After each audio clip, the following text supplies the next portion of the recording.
Salve, salve Colorado, salve, salve Colorada, bora lá falar do Internacional e atualizar as informações do nosso clube e entender um pouquinho do que está acontecendo nos corredores do Beira-Rio, no CT Parque Gigante, na morada dos Quero-Queros, a casa da nossa base lá em Alvorada, tudo sobre o Inter, tu encontra nos conteúdos aqui do canal, tá? Fica comigo até o final do vídeo, te inscreve também no canal, ativa a notificação, que é aquele sininho do lado do inscrever-se, o like, compartilhamento importantíssimos, se tu quiser concorrer a prêmios agora nessa terça, nesta quinta, e neste sábado, entra no Clube do Ernest, tá? Tu tem um link aqui na descrição que tu pode pegar e entrar no Clube do Ernest. Ali tu vai concorrer a sorteios de, nessa semana, um óculos da Orro Sol e Grau. Tu pode buscar ele aqui no Bourbon Country ou no Shopping Moinhos. Minha parceira nessas duas unidades da Orro aqui em Porto Alegre. Tu também vai concorrer a uma camisa do Internacional. Uma camisa do Internacional. Daí tu pode escolher essa aqui, manga longa, a manga curta, tu que sabe, tá? E no final de semana tem uma surpresinha.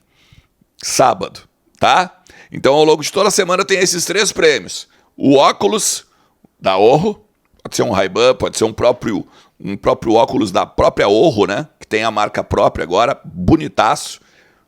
A camisa do Inter.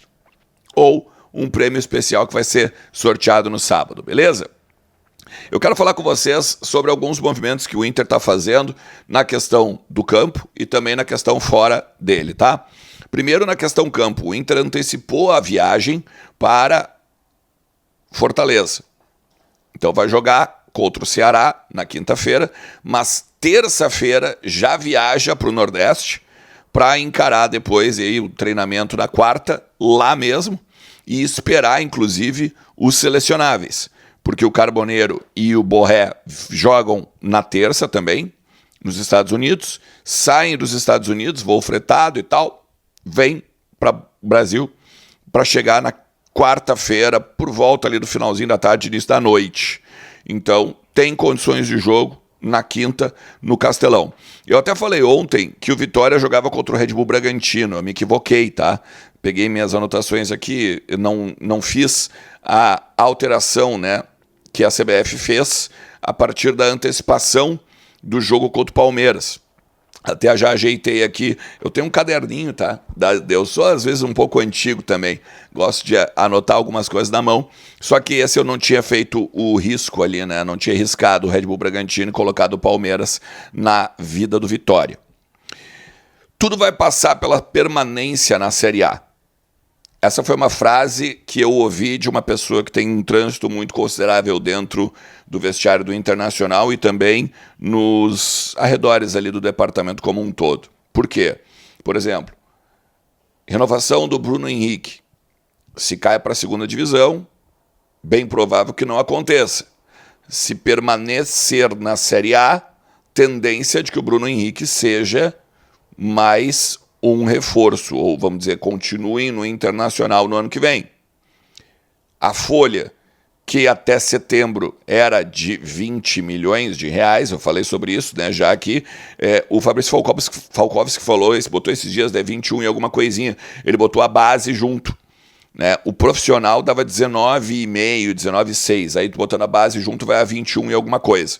Então, a folha, que era de 21, bem provável que vai baixar de 15, se cair para a segunda divisão, porque o Inter não vai ter o dinheiro que teria se permanecesse na Série A. Televisão, CBF, ainda não consegui descobrir se os patrocínios caem, por questão também da queda. Tá? Então, assim, estar na Série B, não só pela questão do segundo rebaixamento, pela questão da vergonha como torcida, da questão institucional, né? Falo na questão geral mesmo. Marca, finanças, clube. Cara, é algo pra gente se preocupar demais. Então, nesse sentido, não dá para cair para a segunda divisão. Não dá para estar na Série B em 2026.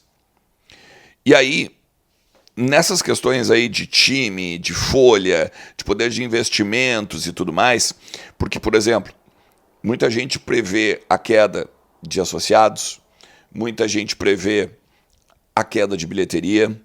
Muita gente prevê o Inter sem ser atrativo para o seu torcedor. Porque assim, tu imagina, a gente teve pouco mais de 30 mil pessoas no Clássico Grenal do estádio Beira-Rio. A gente teve pouco mais de 30 mil pessoas numa partida de Copa do Brasil. A gente está colocando aí agora 20 mil, 20 e poucos. A gente conseguiu colocar ali mais de 30 mil na primeira promoção que o Inter fez. Mas em cima dos resultados ruins, mais uma vez diminuiu a torcida dentro do estádio. Então, nesse sentido, e com a falta de credibilidade da diretoria, com a falta de credibilidade dos próprios jogadores, que hoje não chegam no microfone e não conseguem mobilizar ninguém para estar no estádio, todo mundo pensa que vai ser diferente de 2017, por exemplo, que era a primeira vez que o Inter jogava a Série B e tinha de voltar e que estava meio que mobilizado para fazer o clube erguer, ou se reerguer. E isso muito por conta, né, claro, de uma troca de gestão. Troca de gestão que acabou, né, do Inominável para Marcelo Medeiros. Se cai esse ano, segue mais um ano com o Alessandro Barcelos. Mas aí é que está um bastidor que eu quero falar com você sobre o fora do campo. Muita gente que eu converso no Conselho Deliberativo diz o seguinte: se cair para a segunda divisão, vai ser feita uma reunião ou vai ser conversado com o presidente Alessandro Barcelos para que ele renuncie, para que ele abra mão da sua gestão ou da cadeira de presidente, ou que haja alguma ruptura dentro do próprio Conselho de Gestão. E aí aqui a gente está falando do presidente Alessandro Barcelos, do Dalton Smith, do Vitor Grunberg, do Miguel Danino e também do Ivandro Morbach, mais conhecido como Latino. Então, o que se fala é que, a partir da saída, haveria uma eleição dentro do Conselho Deliberativo e nessa eleição do Conselho Deliberativo seria escolhido um nome de consenso dentro dos conselheiros, né? Dentro dos conselheiros que hoje são ali por volta de 342, 343. Só que, claro, muitos falam de que deveria ser um cara mais velho, um cara com experiência, um nato, como eles chamam, né? Que é alguém que já foi ou presidente do clube, ou presidente do próprio Conselho Deliberativo, ou então um conselheiro que tenha mais de 35 anos de casa. Ou seja, mais de 35 anos como conselheiro. Ele é o conselheiro nato, né? Ele é aquele cara que não precisa mais ir para a lista de reeleição. Ele vai ser sempre conselheiro do Internacional. E aí que entra o Plano Luigi, que é o que eu coloquei no título do conteúdo aqui. A situação agora que aconteceu na última reunião do Conselho, com quase troca de socos, deixou o Luigi bem impressionado. Eu não vou dizer apavorado, porque ele conhece como funciona o sistema, mas deixou ele impressionado com a falta de união. Muitas pessoas que circulam ele, né, que estão no círculo de amigos, disseram que ele olhou assim: eu vou pegar isso aí, eu acho que não tem jeito, eu não posso pegar e me envolver para acabar me estressando ainda mais, porque eu sou um cara que vai querer entrar de cabeça, eu sou um cara que não vai dormir, eu sou um cara que vai ficar doente de novo. Ele, por exemplo, na questão da reforma do Beira-Rio, ele chegou a ter um problema nas costas.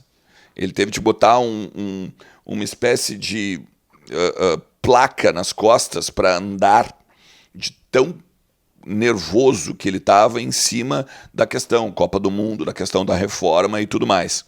Ele que foi o grande líder, né, de o Internacional não ser reforma com próprios recursos para ter, né, a parceria de uma empreiteira, que foi, no caso, a Andrade Gutierrez.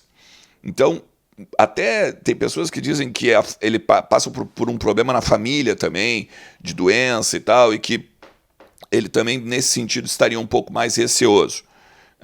Os filhos dele, o filho dele também, que é um conselheiro, né, também ficou meio assim, tipo, não vou deixar meu pai entrar nessa.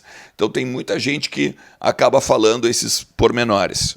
Mas, na questão da unificação do ano de 2026, caso houvesse uma queda para a Série B, ou caso houver uma queda para a Série B, ficar um ano talvez não seria de todo ruim, ou talvez não seria de todo mal para ele. Talvez ele pensasse, sim, ainda que também gente que está dentro do MIG acredita que ele, Giovanni Luigi, tem de estar presente numa eventual gestão do Movimento Intergrande em 2026.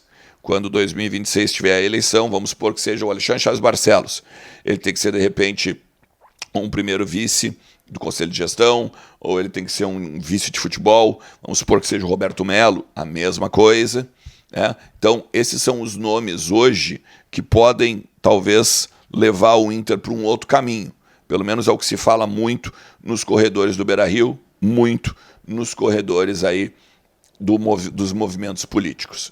Beleza? Se tu chegou até aqui, te agradeço demais, tá? Não te esquece que a KTO.bet.br é minha parceira. Tem jogos essa semana aí que tu pode pegar e botar uns pilinha no bolso. Brinca sempre com moderação e responsabilidade. Brinca sempre se tu tiver mais de 18 anos, tá? KTO.bet.br é a melhor casa de apostas do Brasil. Te asseguro isso e te registra no link que está aqui no comentário fixado. Tamo junto, forte abraço. Tchau.